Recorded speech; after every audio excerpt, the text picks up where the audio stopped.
Okay, we got us a rematch here. Our opponent is tight. He's, mainly tight. We started out with kind of our normal strategy, but we're going to move to an exploitative strategy against a tight player. That's going to be an open raise 100% of our hands. He has been playing very check raise or check fold on flops, so we're going to be super careful about what hands we decide to bet the flop with. Basically, we're going to have to be a little more balanced than I like to be, because the antidote to an unbalanced, bluff-heavy, polarized c-betting range like I usually use is to check raise a lot, and he's doing that. So we just have to check more of our BS, and he's folding a lot to 3-bets, so I want to use the kind of bottom of my calling range to 3-bet, and flat call a ton of decent hands out of position, and 3-bet like nutted aces, kings, ace, king, ace, queen. Even ace-jack offsuit, I think I'm going to just flat against this guy because he folds so often. So it's sort of like wasting it. Jack-7 offsuit until he adjusts, I think is going to be a pretty valuable 3-bet. He's been open limping some, open folding some. So his open raises will be a little stronger. The normal ace-10 suited is not going to go into our polarized 3-bet range. Definitely going to check call. 2 overs, gut shot, backdoor flush draw, and okay. He's been kind of inelastic, I think, so we're going to value bet big, we're going to bluff small, and really just see if we can exploit the pants off of him. That's the first time he's 3-bet me, so let's go ahead and lay that one down.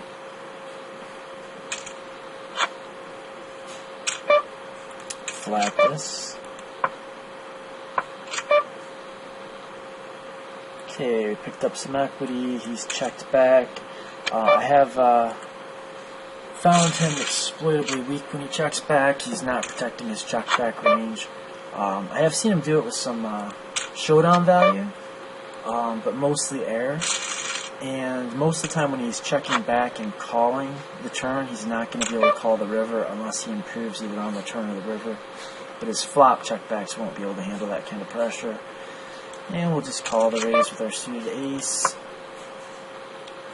Overcard, pair, backdoor flush draw. We'll peel it. See if he shuts down or we improve. Yeah, and he's not been putting enough pressure on my capped ranges, so we can try to take things to showdown a little more often than we'd be able to against somebody who's barreling often enough. And he donks here, and we'll just let him have that one.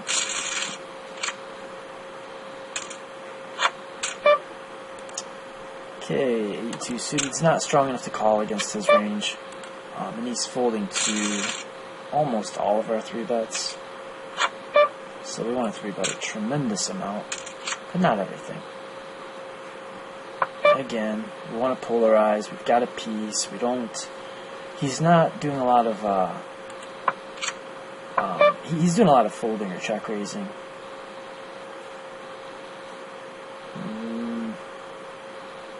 Yeah, close. We have seen him bluff. We've been able to induce some bluffs. I mean, definitely he can have a 6. It's not, I'm not sure if he bets a 6 on the turn, but definitely would bet it on the river. We're getting almost 3-1. I have induced bluffs and picked them off already. Okay, so he tried to bamboozle us there a little bit, I think, on the turn. Picking up on our aggression, I guess. Queen 4 offsuit.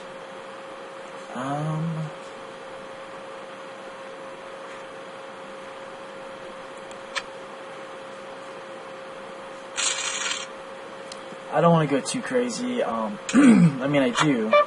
But I do want to sow the seeds of doubt also and kind of keep them off balance, off of our heels. Okay, so that's the second time that he's donked and we folded the first time. This should hit our range harder than it hits his. So if I had some kind of equity, I would do something other than hit the fold button. Okay, damn.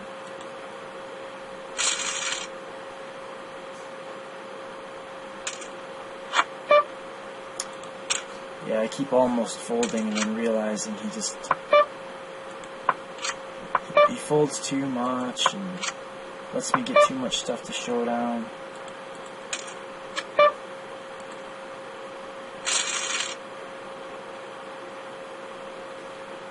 So we're playing everything. We can open raise 7-2 offsuit even.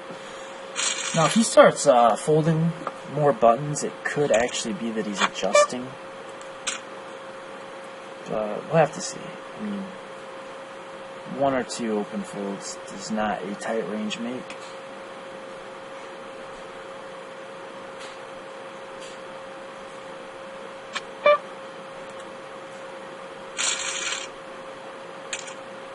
So it seems like he's kind of thinking about adjusting. So we'll let him cool off a little bit.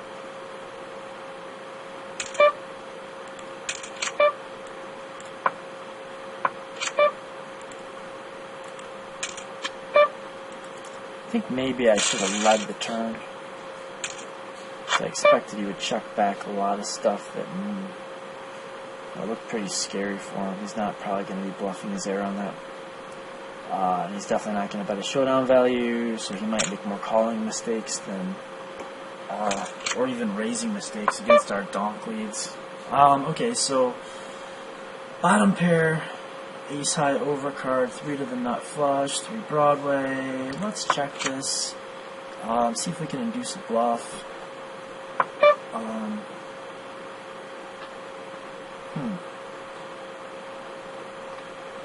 He did check like the well, he checked it straight to us on another street. And he is, again, he's check raising a lot against my bets, or folding a lot, so I'm not sure there's that much value in betting here.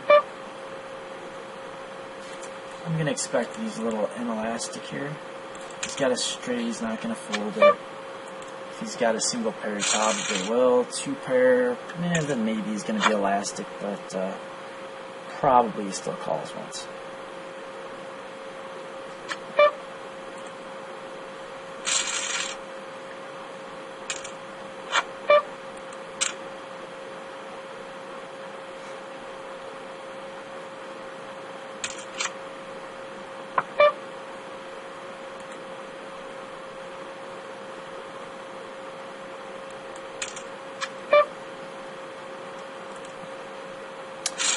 An ace high there I would have checked back. King high, probably not enough showdown value to check back, so we'll stab at it.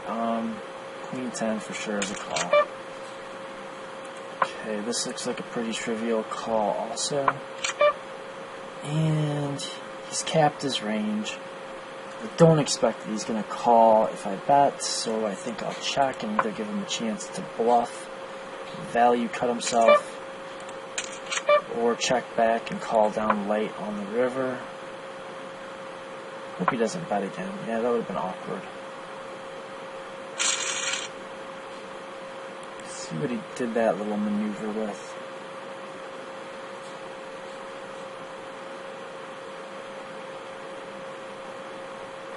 Ace high. Alright.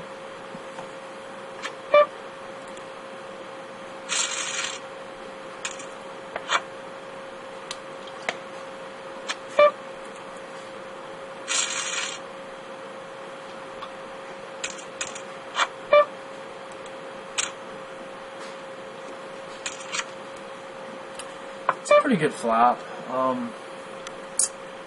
This is one I don't think I would even mind getting check raised on. Probably still better to try to induce a bluff. Yeah, let's just try to take this to showdown or hit a king. Maybe induce a bluff. Okay, now I think we can raise, but we're gonna want to keep this kind of on the small side. Let's go 100. See if he can hero us with an ace high or baby pair or spaz out. 9-5 offsuit. I was thinking about 3-betting it. There's one more kind of mediocre hand that, you know, maybe could have gone either way, but I don't want to get him playing too proper. So I took the heat off of him a little bit. So and he's probably noticed I've been checking back a lot. Maybe hasn't put it together with the fact that it's because I have showdown value, and has seen me not being nearly as crazy pre-flop with the 3-bets, so it's probably time to go back into 3-bet mode. And definitely with the kings we're going to 3-bet.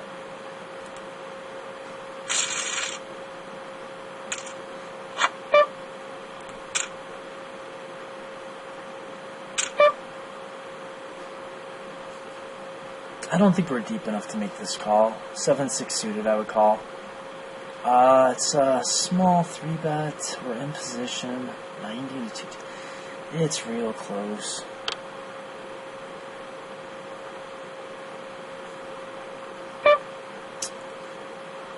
No, I don't want to have to do anything too super fancy, like float the flop against him and then try to steal it on turns.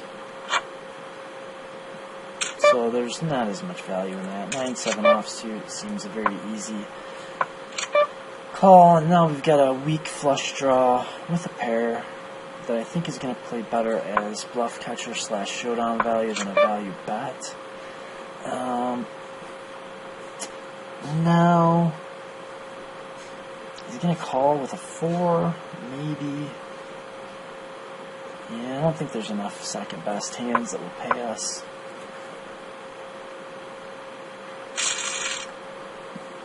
See what he checked back.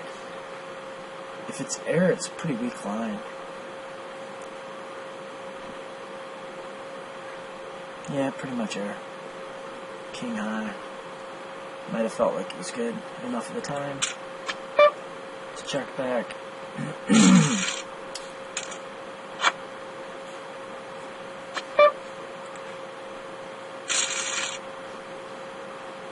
Yeah, he's kind of a nitball.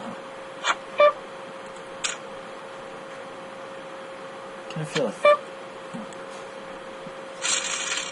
one would think he'd be taking a stand pretty soon, so hopefully this is the hand where he decides to punish me for going aggro. No, not today.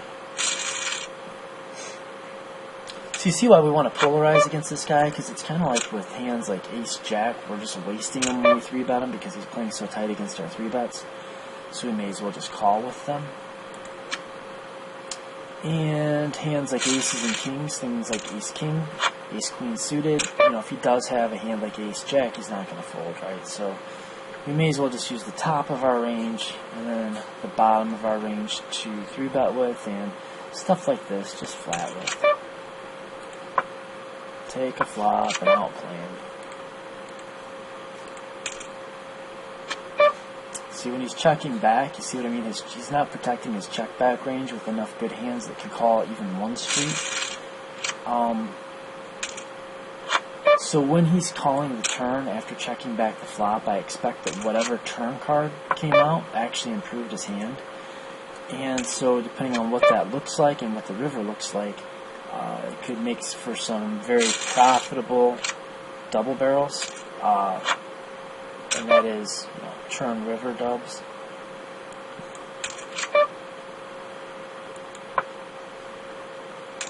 Yeah, we'll peel this.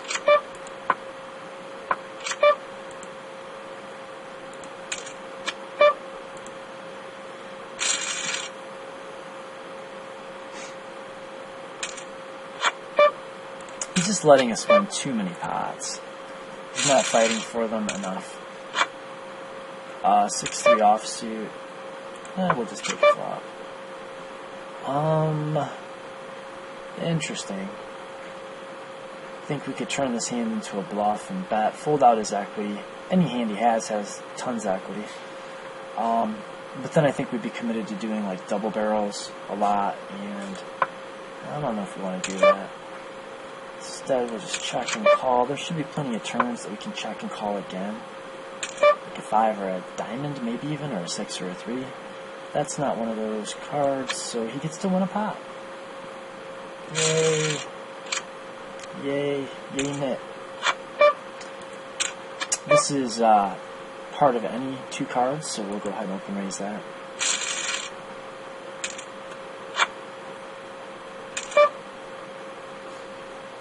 Yeah, let's go and bet this.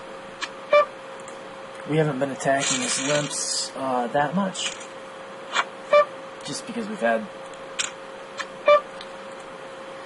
hands that don't want to do that. But he doesn't know that. He can only really know the, not percentages, but just how often, I guess. Jack 7 suited, I think, is just too strong to waste as a 3-bet against a guy that's just going to fold to a ton of 3-bets. We pick up 2 pairs, so we're definitely going to lead for value. And hope they hit a 7. Or, yeah, most of the time he is just going to fold. Maybe check raising the turn would have been a better play, since he is folding so much when we lead the river, or lead the turn against his checkbacks. Okay, and we can bet here, and if he check raises, we can call. Alright, whippersnapper. We'll get it in. Oh, the pain. No, it doesn't bother me. I don't think he's got really any chance of winning, so 7-5 off, and we'll call it. Yeah, let's see if we can go for the check raise here. And he's just not going for it.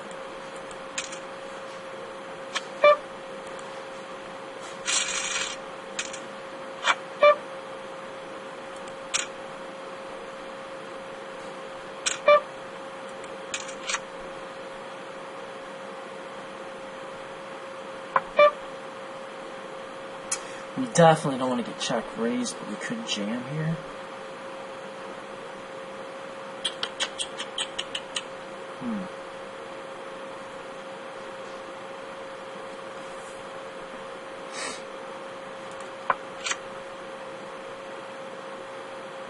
Now, if he does jam, I'm going to not like my decision to check back for it. Well, I guess that's not true. I'm going to make a little tiny bet here. I just want to set stacks up for the river and maybe induce a lighter call. Maybe induce a spaz either now, or now that he's got this little stack compared to this big pot, maybe he'll be more inclined to call off light. A lot of times when guys get to rivers with a small stack, bigger pot, they're either going to jam it themselves or check and call. But again, this guy's been pretty tight.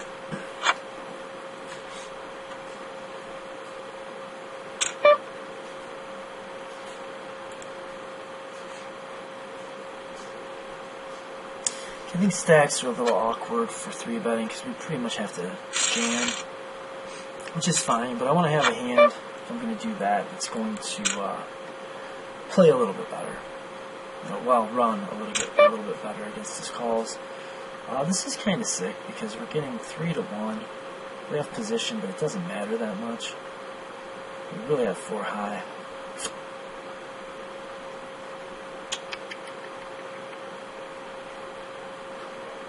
I mean, even if we hit a 4 or a 2, we're still not going to want to stack. Oh, boy. What a sick thing. I guess he's just going to win that one. I don't typically advise folding to clickbacks. Kind of no matter what, but it's kind of the perfect opponent, perfect stack size, perfect hand. That's just going to happen.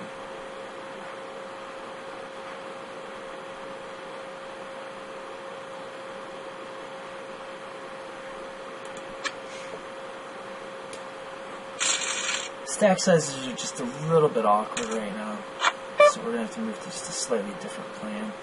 In fact, I think we're just going to start ripping. And really, you know, take advantage of his biggest mistake, which is he's just folding too much. 3 high, not going to get involved. Yeah, we'll just rip it. Oh, we're dominated, damn it. Throw that flop back. Alright. Got her done. Let's play again. Alright, cool. So we actually lost the first match to this guy. It was just a cooler. I mean, it was like the second or third hand. He overflushed us. Well, it was definitely the third hand. And it was weird, you know, because it was like, I bet flop, I turned flush draw, barreled it, and then river to flush. Real unlikely that he's ahead of me there because, you know, he shouldn't have that many 3-deal flushes when he calls a flop c-bet. But he had a pair to go with it. You know, I just ran into it. Nice sub, idiot. Thank you. Huh.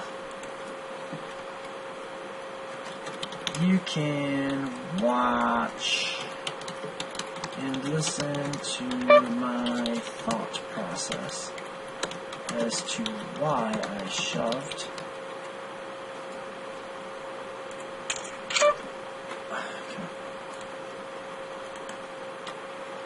on YouTube, Navanad on NLH. I'll upload within an hour. Okay. Alright, so we flop a second pair. We'll check and call. I don't think that he's going to pay us off with worse, so let's treat our 10 as a bluff catcher. And now we've got 2 pairs, so we can bet for value. I don't know what he's going to look us up with, but I just don't want to check it to him and have him check something back when we're just, you know, always ahead.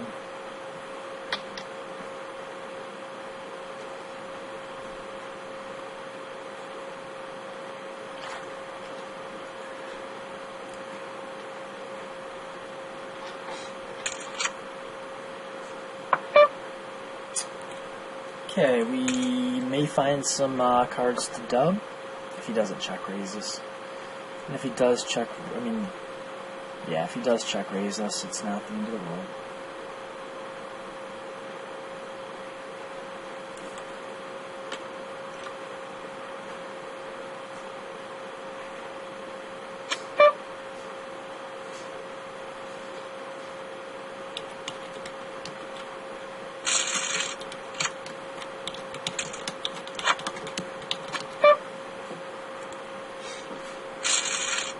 I had too many chips, it doesn't make any sense.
Alright.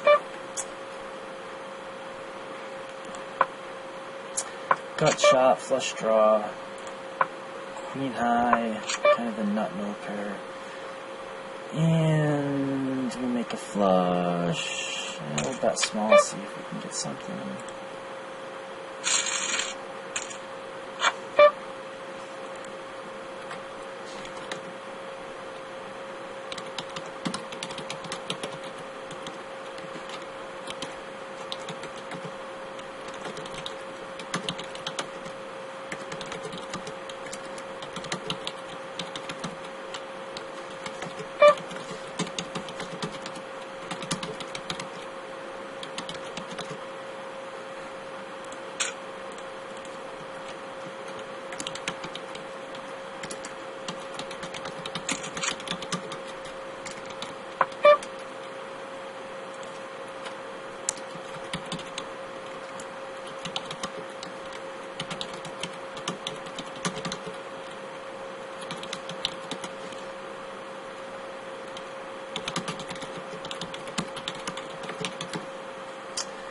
Okay, 6, 7, 8, 9. Yeah, we'll see that. He's not the best player to see bet and open to the straight draw against because he does this so much, but at least this time he can call. So, I mean, it's a good thing. Let's go for a normal, yeah, okay, so he must be check raising air, or he's very worried about scare cards, right? So, we'll kind of keep that in mind. Okay, I think calling is the right play here. King X suited. Yeah, he just gets to win this pot. It just hits his range. Harder than mine, and I don't have equity. Not much to do. Just layer down. Yeah, he's advocating me raise folding against his, like, seriously 7 big blind stack. I think it was 7, 8 big blinds, which obviously is never okay to do. I mean, it was 6-4 suited, I think I jammed into, like, 7 bigs, something like that. We can't min raise and then fold because we're getting, like, way too good a price and almost certainly have enough equity. He's saying he's never folding, but I don't know why he would never be folding. Doesn't make a lot of sense to me.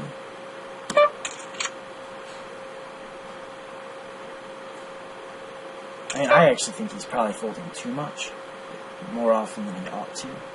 We'll peel the gut shot. Not thrilled about it, but I think some of the time he'll check fold the turn, and some of the time I will just bink. And sometimes he'll check call, and then I will bink. And this should be kind of scary for him, since I raised and then called.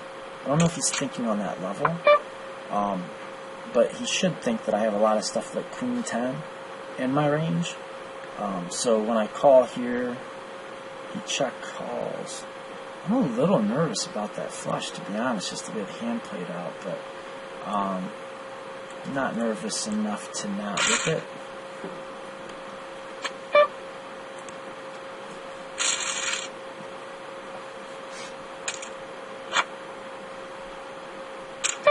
And not just nervous from the standpoint that I think I'm beat that often, but just nervous from the standpoint that I think it shifts the range of hands that he calls and loses compared to the range of hands that he calls and wins with into a situation that makes it not as good. Okay, so 9, 10, jack. C-bet's pretty big. I'm going to have a lot of good hands on this flop when I just flat call, especially with a polarized 3-betting range. I don't need to defend this or really even think too hard about defending it, because this is exactly the kind of stuff that's going to be in my flatting range.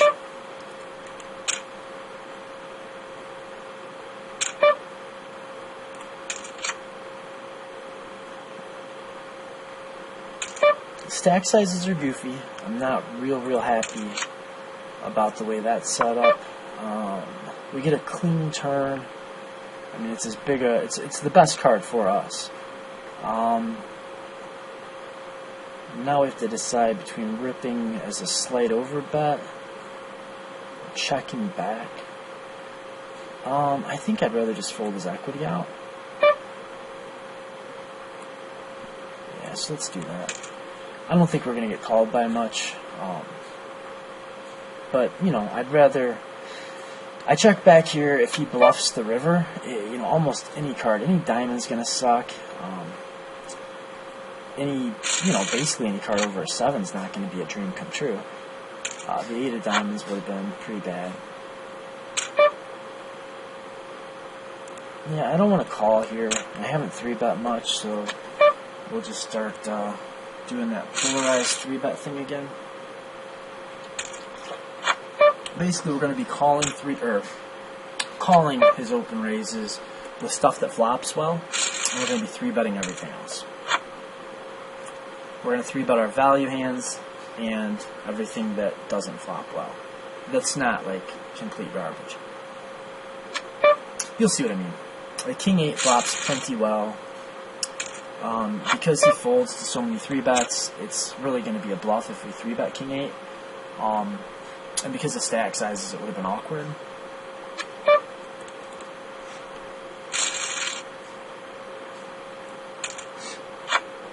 Queen 10, super, super good. Flat call. Almost never is Queen 10 suited going to be in my 3-bet range. It's just, if ever we have a flatting range, Queen 10 suited will be in it. If I have some kind of a timing top, I'm a little nervous. There's just something about the way that he bet that flop that makes me a little worried.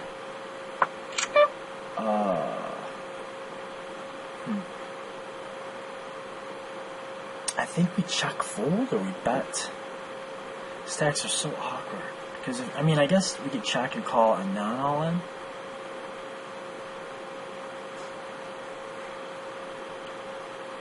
He bets flop, checks turn. Let's start here and see what he does. I just hope he doesn't check back a pair here. I don't feel like he's bad enough to value bet or bet, c-bet like pocket 5s or something on that flop. But okay, so that is weird.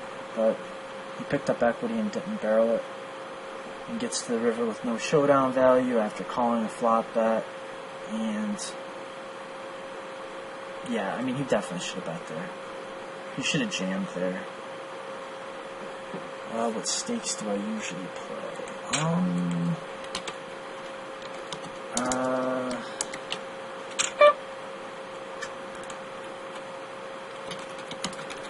Highest recently online is 50 heads up.